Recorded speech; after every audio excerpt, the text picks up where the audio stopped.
فرماتے ہیں نبی علیہ الصلوۃ والسلام، بخاری شریف کی حدیث ہے، مثل الذی یذکر اللہ والذی لا یذکرہ مثل الحی والمیت۔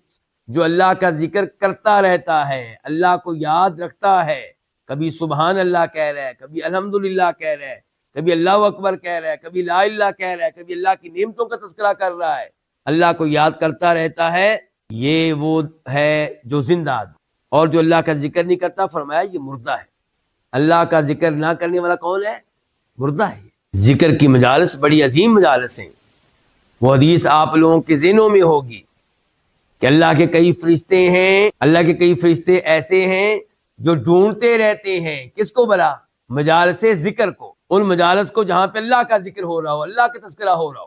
کچھ فرشتوں کو ایسی مجلس مل جاتی ہے، وہ باقی فرشتوں سے کہتے ہیں آؤ جی، جو چیز ہم تلاش کر رہے تھے وہ یہاں پہ موجود ہے۔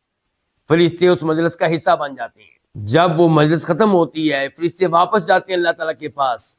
اللہ تعالیٰ سوال کرتے ہیں، میرے فرشتوں بتاؤ میرے بندے کیا کر رہے تھے؟ یا اللہ تیرا ذکر کر رہے تھے۔ ذکر میں یا اللہ وہ جہنم کی آگ سے پناہ مانگ رہے تھے۔ اللہ تعالیٰ کہتے ہیں کیا انہوں نے جہنم دیکھی ہے؟ یا اللہ نہیں دیکھی۔ اللہ تعالیٰ کہتے ہیں اگر انہوں نے دیکھی ہوتی تو یا اللہ پھر اس سے بھی کہیں زیادہ جہنم سے بچنے والے، دور رہنے والے اور پناہ مانگنے والے ہوتے۔ سوال کس چیز کا کر رہے تھے؟ مانگ کیا رہے تھے؟ یا اللہ تو اس سے تیری جنت مانگ رہے تھے۔ میرے فرشتوں کیا ان لوگوں نے جنت دیکھی ہے؟ فرشتے کہتے ہیں نہیں اے اللہ۔ فرمایا اگر دیکھی ہوتی تو؟ فرشتے کہتے ہیں یا اللہ پھر اس سے بھی کہیں زیادہ جنت کی خواہش رکھنے والے ہوتے، اس کی دعائیں کرنے والے ہوتے، اس کے لیے محنت کرنے والے ہوتے۔ اللہ تعالیٰ کہتے ہیں میرے فرشتوں گواہ رہو، میں نے اپنے ان بندوں کے گناہ معاف کر دیے، جہنم کی آگ سے میں نے ان کو آزاد کر دیا اور جنت ان کو دے دی۔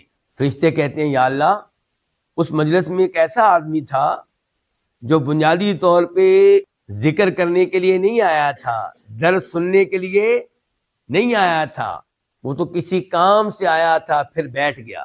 فرمایا ہم الجلساء لا یشقی بہم جلیسہم، یہ وہ عظیم لوگ ہیں میرا ذکر کرنے والے کہ جو ان کے ساتھ بیٹھ گیا، اس نیت سے آیا نہیں تھا لیکن پھر بیٹھا تو صحیح بیٹھا۔ فرمایا جو ان کے ساتھ بیٹھ گیا وہ بھی کامیاب ہے، وہ بھی سعادت مند ہے، وہ محروم نہیں رہے گا ان کے ساتھ بیٹھنے والا۔